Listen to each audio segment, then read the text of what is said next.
Welcome back to Dubai Soul Oasis. I'm your host Priscilla, and today we are with the most beautiful Cristina Passaroi. Hi, I'm so excited for today. Hello, I'm so happy to be with you reunited here in this wonderful city. It's one of my favorite places in the world. I'm so happy to be with you today. Yes, thank you, thank you. I know Dubai has an amazing energy about it, and so many international people come together here. Showcasing their talents, and you are one hell of a talent. Yeah, it's like a place where I recharge and where I feel really good. The sun energy, the people's energy, you, seeing you again, you always give me a very positive energy, which I really need. Same, darling. So today we're gonna talk about you, your journey. We would love to share with all the Dubai Soul Oasis followers and the world to know what an incredible person you are and the talents you carry from within you. And I would love to get people to know you. What got you started in the music industry? Should we start with Cristina or with AntoNetta? This is the first question. Who was there first? So not so many people know that my real name is Cristina AntoNetta Passaroi. So this is my name. It's not just a project name, but it's my real name on the papers. So Cristina AntoNetta, not Maria Antonietta, but Cristina AntoNetta. So I actually started very, very early. I chose this job when I was 9 years old. Nice.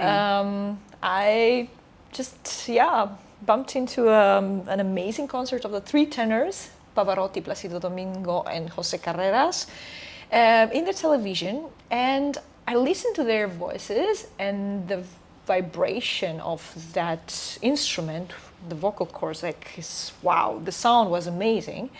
And I said to my mother, this is what I would love to do forever. And I started to imitate this sound. And my parents told me, yeah, you actually have a very interesting voice, but it's too noisy, it's too loud. Do something else. I was painting a lot. I won a lot of competitions in religious painting. Orthodox painting, so I had a lot of talents actually at that age, and my parents told me, just shut up, do something else. My teachers told to my parents, you should bring her to a choir or singing lessons, because she has a very different voice with a lot of volume. Her color, like timbre, is so different, and she should actually study professionally. Wow. And my parents asked the teacher, okay, fine, but which chances she has to make a career? And she said, you have two options. The first one, to believe in her talent and sustain her as much as you can. But when she will get there, you will get all the work back if she will get there. And the other option was, you have to obligate her to have a normal job, like a rational job, I don't know, a teacher, a doctor, or something else. And then, give up on her dream. So my parents choose the first option to help me and trying to sustain me at least emotionally in this career, because I'm actually coming from a very modest family. They were both teachers, so we have absolutely a normal family, and they couldn't really sustain me financially, but it was like a very, very, very important step for me to be, to feel like I'm there with them, and when they, doesn't matter what, I know they will give me a right advice, or they will be there for me, sustaining me, emotionally, which is very, very important. Yeah. Especially at that stage, as a child, to have, your parents or someone who is there telling you, you will make it. Yeah, rooting you on. Okay, you're on the right path, and doesn't matter what, you will make it. Yes, yeah. Very, very important starting point. So it gives you the building blocks. That's right. To push through. That's right. And finding the right people around you that believe in you, that then starts to become like an oil mark. It starts to spread. And sometimes it can go faster than other times. And we all know that the artist industry is a very, very tough industry. Very subjective. That's the problem, because 1 + 1 never make 2. It's like 10.7. So it's very important to have someone who really believes in you and gives you wings to fly on the right path. But I also think not somebody to believe in you, but also you yourself need to believe in you. I had a very, very strong inner voice as a child, and I listened to my inner voice. It's very weird, like that instinct. Some of the kids have in general, we have an instinct, and we follow that instinct, especially when you love something really, really, from the bottom of my heart. And I followed my inner voice, like, you should do this, you should do that, you should study this, you should... I was like hungry of learning. Always studying something new, trying to steal information from my teachers, we didn't have so much as now. I'm getting older. So we had like YouTube, not so much information, and so I tried to steal some books, absorb from where I could. Being a proper sponge. That's right. That's right. And singing competitions, 15 years old, 16 years old, I was already there, trying to compete and to see where my position, and try to be better than yesterday. Did you feel already that opera was your direction, or were you still very much searching to maybe pop or other styles of music? I actually was very in love with opera, very in love, because it had a spiritual connection. I was quite spiritual as now. Yeah, you still are. I still, It connected me through those vibrations. It connected me to my ancestral soul, I could say. Yes. I actually had a quite sad childhood. I grew up in a communist country. We didn't have so many possibilities, and I was so driven to make it and be better. And my only chance was studying and being better. And I think opera is connected to the purest emotion in someone's soul, and to the spirituality. How can I explain? It was a prayer for me. Opera, my singing at that time was a prayer to God, and I expressed all my wishes and my dreams in my singing. I could not express myself like you are doing it, but I tried to communicate through my voice and those sounds, like huge sounds, operatic. It brings you to such a certain vibration, as you said, when you were looking and listening to the concerts of the big Pavarottis. That vibration gets through every cell in your body. So when you have that yourself, it's very spiritual, I can imagine. That's right. Yeah. And I always say to my friends and to the youngest generation, that's your instrument. You are just an instrument in universe hands or God's hands, whatever you believe in. And I think we are all instruments, no? Yes. And my singing is just your light here to the world. Yeah, to give something to the world. Yeah. And we're very, very thankful for that and grateful for that, because people like you inspire millions, not just a few. You inspire millions. And what you sing, the emotion that you bring, means something for people. It brings them out of troubles. It brings them to their happiness and keep them there. And for us, it's so important to have people like you around, for sure. Thank you so much. I always said I'm never doing this métier, this job for myself. I'm doing for other people. For me, for example, if I read my messages in Instagram or in social media, when I get messages like, I'm in the hospital, I feel so bad, I'm so sick, and when I listen to your voice, I get better. I have hope that I will get better, or these kind of very, very touching messages from people. Yeah. Then I said, okay, then this is my mission on this planet. It's your calling, yeah. And I think this is the only reason that I'm doing it. Yeah. When I have, if I can give them goosebumps and change something in their hearts, then I accomplish my mission. Yes. I hope so. This is for sure. Why I don't sleep day and night, and I work 24 hours every day, really. And I try to discover new styles and to get to get to the truth. We are all searching for a truth, and it's very subjective because your truth is different than mine. But I'm trying to find honest vibration, which gets directly to the crowd's heart. Yes, yeah. And I definitely know, and I've experienced myself firsthand, the magical touch that brings. And it is beautiful and spiritual and good for the soul, if I can say that. But being there, being this spirited person with such an incredible talent came with a price, because you did have a very tough start in your life. I don't know if you would like to share us your insights of that side of your world as well. Yeah, from my birth actually. So I was born dead. Actually, yeah, I had.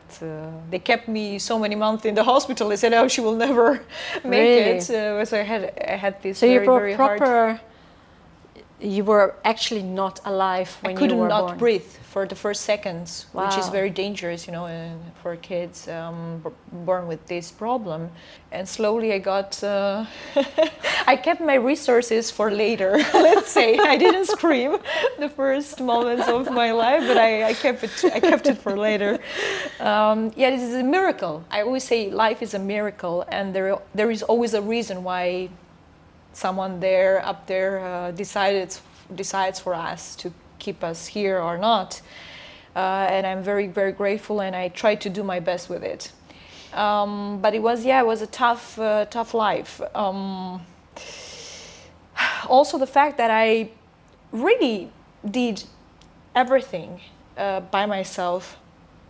I never had, as I said, a support of someone who tried to help me on this path. I just had 17 years old. I took the decision, I will leave my country, and I will start from zero, with nothing, like 50 euro in my pocket. Wow. A ticket, and I spent university time in Vienna in a monastery.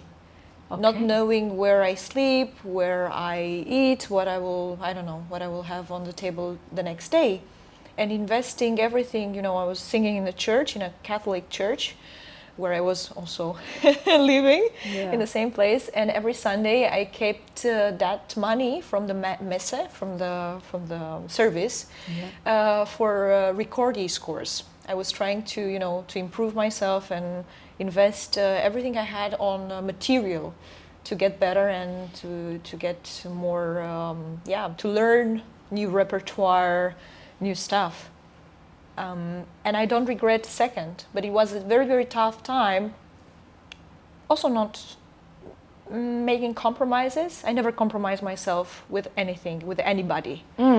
And I'm very proud of me. There is only one thing. I always, I'm very tough with myself. I said, you don't do this well. You can be here. You can be better. You can improve this sound. You can improve this. A lot of things. And I'm really, really exaggerating sometimes with destroying myself, even at the level of, you are too bad. You have to start again from zero. Oh my goodness. Yeah, and that's not easy. No. That's not easy. But the only thing that I don't regret that I never compromised myself with in no situation. Maybe I could have a different path, an easier path, being different. But you know, I'm here where I am now. Exactly, because even if you would think that that path was maybe easier, it will catch up with you. That's right. And you have to, and for everybody that's different, you're going through that struggle and you're creating because of that. That's right. A Christina. That's and right. an AntoNetta, right?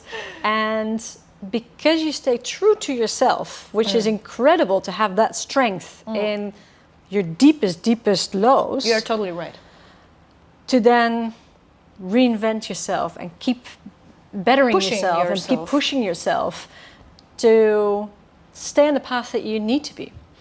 And I don't believe that there was an easier path for you. I think you're right, and I will always be the same. Even in 10 years, I will always be the same. You know, that kind of, I don't know if you know the film Xena, the Princess of the War. So, you know, my friends called me like that in my childhood, during my childhood, my parents too, because I was like so wild, and I was like, I just had a vision. Yes. I had a vision and I had a purpose. And I followed that purpose. Even with the price of my health sometimes, the price of, the sacrifice. I never had a normal childhood. Yeah. I never had a normal life, a normal relationship. Everything which is normal for all of us, for people in general. I never had that. You had a different route. Yeah. It was tough. Yes. Because sometimes I could not even remember on which side of the bed I was waking up. You know, because I was in a different hotel with different people around, and you have always to understand the mentality of other people and the culture. We are so different, and we are working in so different places. And we have to understand the human psychology and mentality in order to be integrated in a production, for example, in an opera house. We work with 200 people sometimes. You have in the choir, in the orchestra, you have the director, you have the conductor, you have the people who are working in technical stuff, lighting, and so on. You have so many people who are all so different. But because of that, and because you're such a sponge, working with all these nationalities, and you have developed to become very bilingual. Sorry, there goes my tongue. And how many languages do you speak? Like 7? I try to speak 7. My that's goodness. right. And that's also because I grew up. So my parents were teaching French. So I had French home. Yeah. I'm coming from Romania, so I was born in Romania. So it's quite a Latin language. And then the rest, English is very international for sure. My favorite one is German, so I love to speak German. It's like, I'm weird, but I love it. And we had to learn actually in the school, it's like respect for the scores and for other colleagues too, to understand the repertoire and to understand them better. I just learned, Italian. I had an Erasmus exchange with Vienna University in Milano, so I studied in Milano and Bologna, where I studied Italian language, so it was quite cool, and then Spanish and so on. So incredible. So having all the different languages and being all in the different parts of each world, do you feel that each language has its style? So do you feel like Italian means opera, or English means pop? Does that translate to anything like that?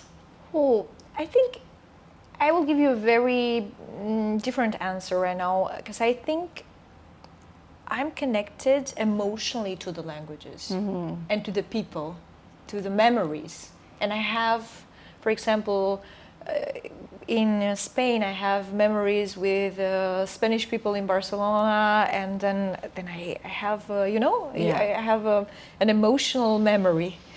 I love each one, so I find so complex and so interesting. As I said, German is my favorite one, but I think it's like a more emotional memory connects me with a certain language. And what would you call home then?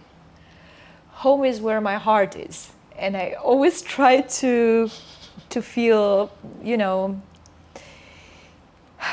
to feel home everywhere. It's very hard. I don't feel like settled down, not even now, and I'm getting older. And I can't say here I feel really home, or this is the place where I can imagine myself for the next 20 years. I try to make home in the place where I'm right now. So for me right now is you in Dubai, here right now, and I try to give my best and to feel connected to that place. Yes. But it's not easy. It's not easy because the luggage also is, and the airplanes are my home too. So I try to make it comfortable everywhere where I go. Yes, impressive. What I would like to tell everybody, because not everybody knows this about you, you are the very first soprano that's a DJ. I think it's actually true. I'm the first craziest one. Yeah, the most craziest soprano in the world. Yeah.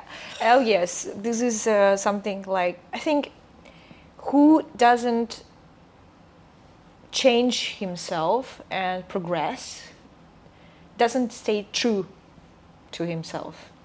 And I think developing yourself and finding out who you really are and be true to yourself, as you said before, it's so important. Yeah.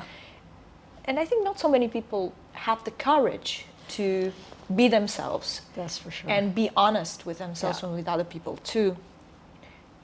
And I asked myself during Corona who I really am. It was like the first time in my life when I had time to think about who I was, because otherwise I'm like 300 days in a year we were, in a production, working and learning 500 pages, one day after the other, 46 main roles, so different repertoires, whatever, and it takes so much time and energy. Thinking about this instrument, which is very sensitive, so you have to take care of it. You don't have time to think of who you really are. It's like I had I was like, how I dressed up. I dressed up like very modest and very normal because I didn't have time to go at the hairdresser to think about what I. It's like I was in the service of my job, and my job was really tough, like in a military system. Can you come tomorrow? Jump into this role. I've sang like 5 years ago. I said, yeah, sure, why not? So I do it. So I was today in Tel Aviv, tomorrow in Berlin, the day after tomorrow in Copenhagen. Wow. So Corona for me was a blessing. A true blessing when I had time to stop, breathe, discover myself, discover the world. And my friends were like triggering me. You're so creative. You should just, write something. You write your own music. Do your own thing. And I said, I actually can do that. And they provoked me. They're real friends. They're real friends. They're few, but they are very good. As I said, I never thought that I could do something like that. I could not imagine, because I was so much in my very conservative world, because opera is really conservative. Also full of stereotypes, full of, like, you have to think in a box. Okay. Even if we try right now to get out of the box, but it's very, very complex and very difficult to really get out of the box in a smart way. So I said, okay, let's do it. And after 3 hours, we had the first song, Ashes into Fire, the story of my life. We have to, It doesn't matter what happens to us, we have to try our best and and Move transform ashes into fire.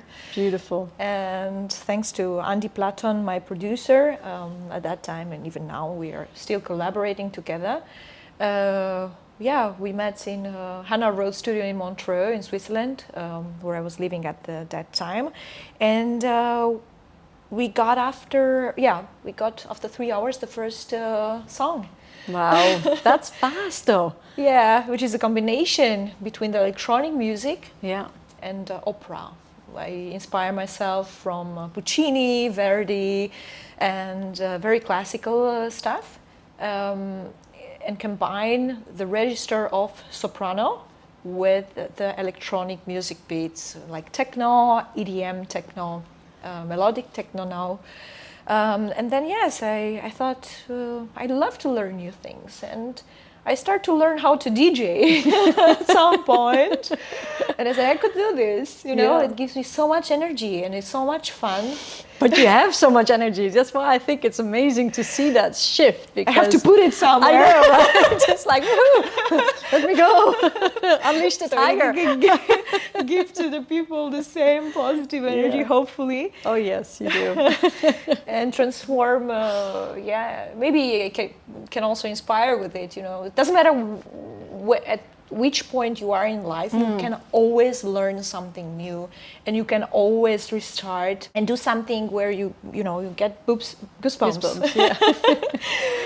I always say this is so important. In the moment when you don't have those goosebumps anymore, you have to quit. Yeah, you have to push yourself again to find. Quit in the moment when you don't have that chill feeling anymore. Yeah. If you don't have it, you have to find something which you need to do soul searching to be honest with yourself and look at your inner truth again. It's and such find a it. short journey. Life is a short trip. Yeah. And it can go so fast. I saw it with people around me. And this is the saddest truth. We think we have unlimited time. We don't know. But we don't know what will happen. No, we don't know. And that's why I say every day you have to give your best, 200%, and do your best and make other people happy. Yeah, absorb it all. Be grateful for actually being able to wake up every morning, have fresh lungs, and start the day again. And that's, again, not for everybody. And while we are here and we have that blessing, we should indeed make absolutely the most of it. And we do live in such a clouded world, and it's such a fast-paced moving world where everybody seems to do better, and there's such a big facade that's sometimes created. But even me, I think is the most most honest interview ever done in my life, because we are all trying to do our best, of course, and to have that kind of, as you said, facade in social media, and try to be perfect and show to the people the happiest part and the positive side of our lives, which is great, because we want to share beauty in general. Yes. I'm not doing it for ego. I'm doing it for the positive side, to inspire. So, but sometimes behind those positive elements and great experiences and images and whatever we post there, it hides a lot of pain and a lot of sacrifice we don't want to talk about. Yeah. Not even me. I never opened myself to talk about, toxic moments in my life, or relationships, for example, or negative sides of our jobs. But I think by sharing that insight, everybody who believes like, oh, that person is doing better than me, why do I not have that? Oh, we love to compare each other. I know with other we do, people. right? But by showing that every single person, and I do believe every single person behind that beautiful picture, behind that beautiful post that they make, lies a dark side and a struggle. And I would love to let people know and inspire them that it's okay. You struggle and you will get out of it and you will have that beauty at the end. And you know what? I think we should never judge other people. No. Because I did that in my past when I was younger, and I had we never know what's hidden behind those stories and those impressive careers and destinies and beautiful appearances. Yes. We don't know what's behind, and very often there are a lot of dramas hidden behind them. And people shouldn't be embarrassed about it. And just like yourself, as you mentioned, you've dealt with a lot of toxicity in your life. I did, yeah. And I'm laughing about it because I had two options: be the victim, or turn ashes into fire. Go for it. Yeah, you just have two options. Yes. You have to choose. You can be happy or you can be sad. The day will still go on, right? That's right. And you've fought through that, but would you be able to share a little bit of your journey on that? Would you be open for that? Yeah, in the job world, relationships, like private relationships, or whatever shaped you to this beautiful person that you are today. Thank you, first of all, for appreciating that. It's like,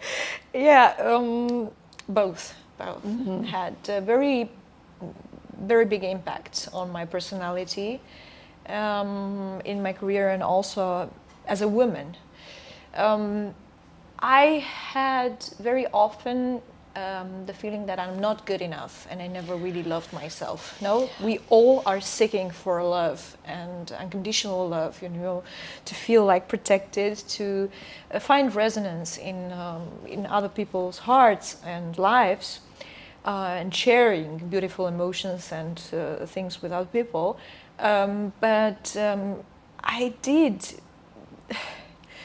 choose a lot of toxic people around me.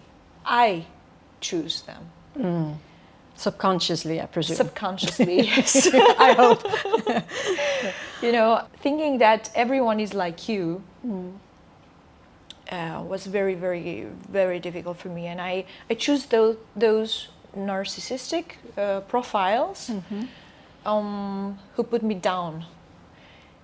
And the lesson was, every time with every person in my life who was really toxic and put me really down and made me not believe in myself and make me so small, I learned the biggest lesson in my life, that I'm here for one reason.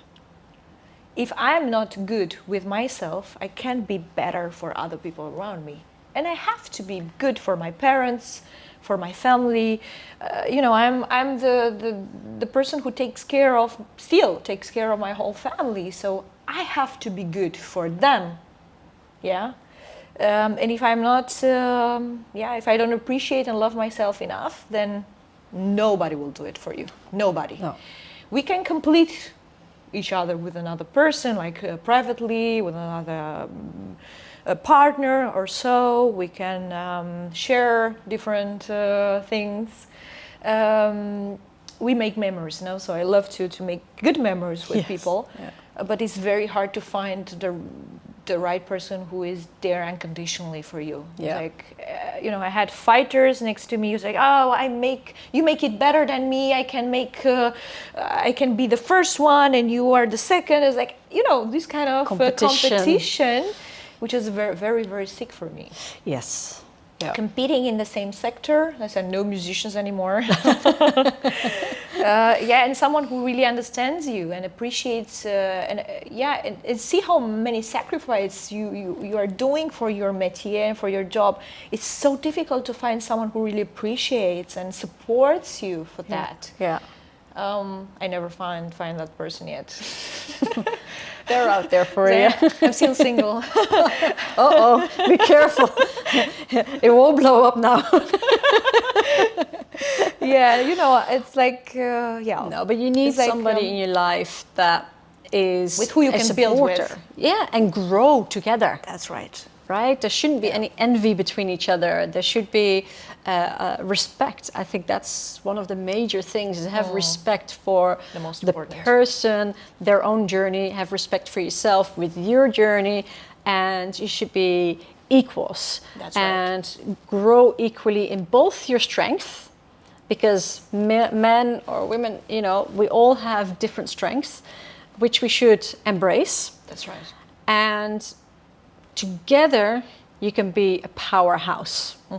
If you're not already by yourself, a powerhouse, but you should add another powerhouse next to you. That's right. And both of you needs to be open for opportunity, open for growth, and open for combined growth. And that is something that is quite challenging to find.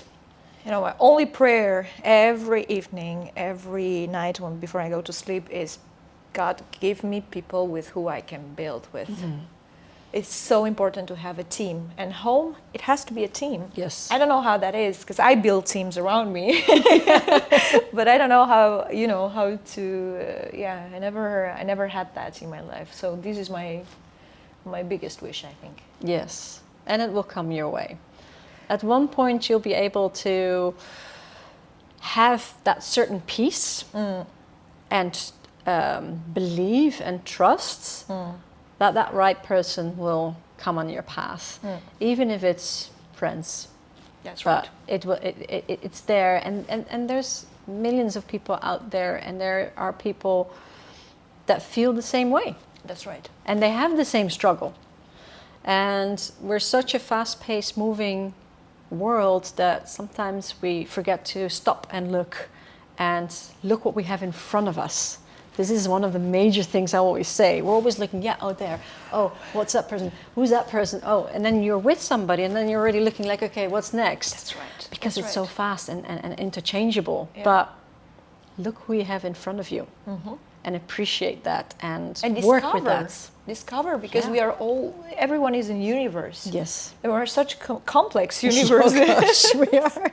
So discovering all these, you know, colors in someone's personality and build on that is not for everyone, because we don't have patience anymore.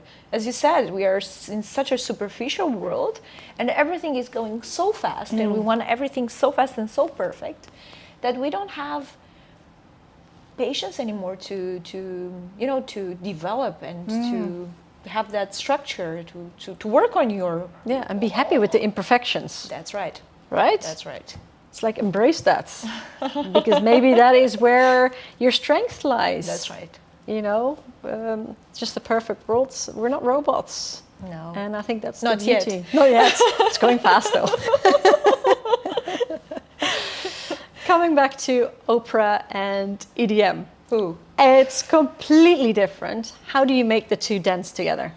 I have two different sides in my personality too. I have the very, you know, conservative and spiritual side, and the craziest, wildest side in me. So I put my both sides, AntoNetta, Cristina and AntoNetta, together in the music. I find it very, very sad during the pandemic. In the moment when I was singing a new role in München, on the Bayerische Staatsoper, was in 2021. And we came back on stage at a certain point, and we had the half of the room empty. And I was like, why? Because this is not what I want to do for the next 20 years or 30 years in my life. I want to sing for many people. I don't want to sing just for 500. Yeah. And I found it very, very sad, the fact that we have lost a certain we have third generation mostly in the classical music rooms, and I found it very, very sad. And I said, what can I do to make opera and everything's the classical music accessible to the youngest generation. Yeah. This was the main purpose. It was the first question. I said, why? Why we have to bring more people in the room? Yeah, and then I found a way. I found my way. Which I'm excited about because I love that style. It's like, it's not for everyone, you know? It's like the first reaction is love or hate. Because the people are saying, what is this sound? This combination of the spiritual and the soprano voice with the 145 BPM. You can dance or you can dream on it. Yes. I want to do both. Okay. I want to see people dance and dream with me. So that's why I'm doing it. Yeah, make it accessible, as I said, for the youngest generation. And with this project, I actually received a lot of positive feedback, which filled my heart. I said, I'm not doing that bad. I said to myself, No, you're not. Having in front of you like 60,000 people in Tomorrowland or in Antol Festival or in Parroca Villa, where I had my first experience next to Blessed Jacks in 2024. So it was for me, I didn't even know what to wear. Like, should I wear trousers, a dress? Oh my How should I dress up for such an event? Because it's different. Yeah. You have a normal crowd, not trained for the classical music. Like you have a different public, completely different, it's a huge amount of people in front of you who were experiencing opera for the first time in their lives. So the first seconds, we still have the recordings in YouTube. I watched and I said, oh my God, my heart is beating so fast when I look at it. So they were like, what's this? I said, we like it. So I said, okay. The first seconds were like, oh my God. We were mixing Gladiator track with them. So it was a viral experience for everyone. It's my first viral experience in social media. And, so people said, we want to go we want to see you in La Traviata or La Bohème or in an opera production because we heard you in Tomorrowland, And this is the best thing I ever experienced, because people are there. They come in those festivals, and not to sometimes in the opera world we have criticals. We have these sounds, this diminuendo and crescendo on this phrase, this si la mi re do was like this. You should do it like that. She was great, but nobody cares in the electronic dance music world about those things. It has to be true. Yeah. It has to be true. Just has to get to you straight away. Yeah. That's it. And those kind of, we're talking about the goosebumps. So if you get into that mood and make them feel something which maybe they never experienced before, then you got there. And I don't want to, the manager of the DJs with who I performed with, she told me, you can hate it or you can love it. You will never want to quit after doing this. You have only two possibilities. And I said, okay, let's see how it is, how this will be. And then I fell in love with it, and I don't want to quit it. No. That's why I'm working on producing, write my songs in different languages. I collaborate with different DJs, producers, but I actually do my own music by myself. Fully DJing and all, Yeah, and explore. I want to explore so many sounds and so many different. It's like painting, It's like. You put this color and you put that color, and it has to touch me first of all. Yeah. And I'm working like crazy, day and night. Yes, you are. And keeping that and keeping the opera too, because it's my first love, so I don't want to give up on that. But it's like crazy, impossible work. And keeping also the Andrea Bocelli concert series, which I totally adore, and it's a blessing for me being next to him. That's how we met, actually. Yes, that is how we met. It's such a blessing for me. I can't wait to be in the tour with him in America. It will be my US debut with him in Boston, Washington, and other cities. Yes, so I'm looking forward to that too. So talk me through that moment. You're at Tomorrowland. That's the first time you've ever done anything like that. You're behind the stage, you're backstage. What is your process? How do you start? How is your warm-up? How is the first step onto that stage? How is that moment when you're standing on that podium and then you're like, are they gonna love it or are they gonna hate it? That can you talk us through that? So I know I'm feeling it. I'm like, woo, because I can just see it happening. It's a lot of discipline in both of them. We say, in the classical music we have more discipline, but this is not true, because you have to have it in both worlds. Also technically, I use different projections of the voice. Okay. Sure, the projection of the opera voice, which is, you can hear it in the recordings, but I have also to mix it with a pop projection, with the spoken voice, softer, and I have to train for that. Behind stage, but every day I have to train my voice, my instrument, to get those ranges, completely different vocal ranges. Which is not easy, because I go from very low to very high, and I have to discover every day. It's like, we are. It's a very fragile instrument. Exercises. I exercise my voice. Like I visit my doctor, my phoniater in Zurich. He's oh my God, without him I could not be alive. I discover, with him a lot of everyday new exercises, vocalizing, different things like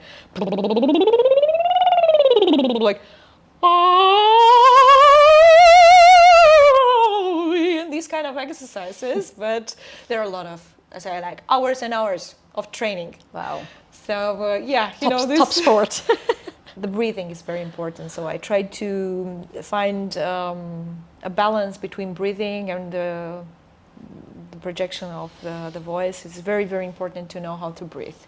So I do that every day. Behind stage also, I train, and train my mind too. Which is the most difficult, because they're the angels and the demons together. They fight together. Two on each side. They do. They do really bad. They said, "Oh, you're not good enough. Oh, you can do this better. Oh no, this is better. Oh no, you can do." This is so difficult to. I'm my worst enemy sometimes. Unreal. And I fight with myself. I still fight with myself. Yeah. Yeah, I'm getting very emotional on stage. I cry a lot. That's why I really need to have this breathing technique very well done before, because I'm getting excited and my heart is beating very fast and going up. But in a moment when I am on stage and I put the first step there, then I start to relax and be my own film. I just forget, like in an alter ego, I just forget myself, and I'm getting in another dimension, and I really try to take the people with me, the crowd with me, and be on the because that energy to forget there. For some moments where you are, you forget. I don't feel the floor anymore. I'm just in my world, flying, which is a very nice feeling. Yeah. And you can feel it only on stage. Actually, it's very hard to do this in normal life, no? And we artists have this opportunity and this amazing chance to be someone else also. Yes. alter ego to forget your human body and vibrate High. yeah, Sky on another high. dimension. Yes. Yeah. And then you get the crowd. Exactly. Dance with you, something like, and performing also at 5 o'clock in the morning. This is very weird. So, oh my God, you know, normally the DJs, they're up all the whole night, but I am like, you know, an opera singer, so I'm used to take care of my vocal cords and go to sleep at 10 o'clock, not to drink, not to smoke.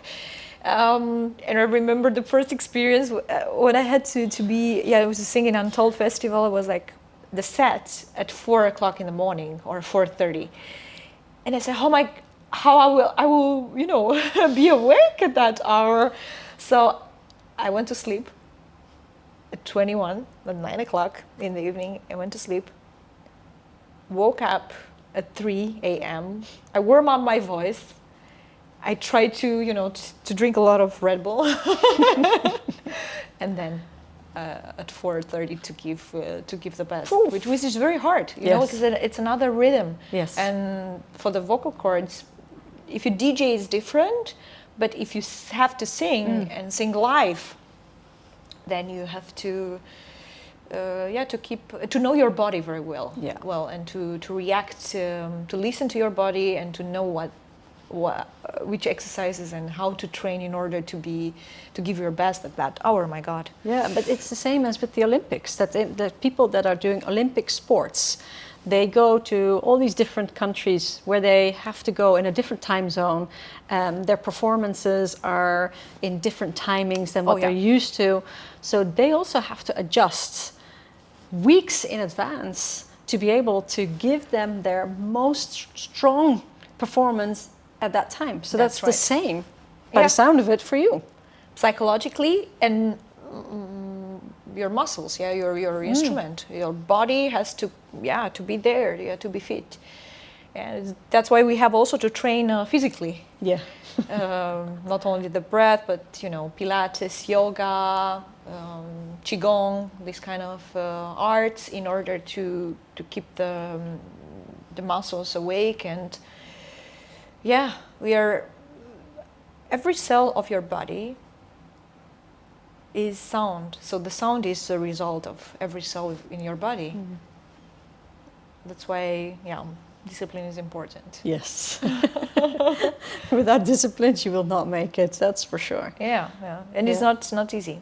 No. How would you like everybody, so all the people that have come into contact with you, how would you like them to remember you? What's the legacy you want to leave behind? That's a big one, sorry. It's very emotional.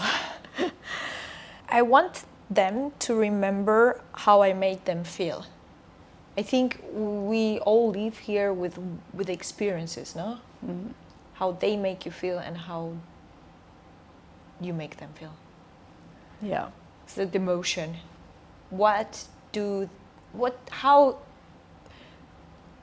How did you change them? Maybe with a word, maybe with a sound, maybe with help, maybe with something. I don't know with what, but I want to give them my best. And I want to be remembered for what I've changed in their hearts and in maybe destiny, because we change sometimes also destinies around. To change something in their hearts. Yes. And that legacy will live on, because with music, it stays behind. And I really hope to make some huge recordings in order for the new generation to hear. You do. Spotify is full with AntoNetta as well. New music forever, to stay there forever. So this is my biggest dream. That's why we are really trying to record and to work on new album, a spiritual album, to be there forever, maybe. What can people expect from you in the next... a lot of things. 3 years, let's say. I dare say 3 years, because you put like 20 years in 3 years. Oh, yeah. 1 month is like 1 year for me. Yes. It's so difficult. We will have some new releases with Blaster Jacks in November, this next month. So they have to expect some new hits, like operatic, EDM, techno hits, a melodic techno album. Ooh. Yeah, but I still keep my operatic career too, so I will have some opera projects too, as I said, with Nice. Andrea Bocelli.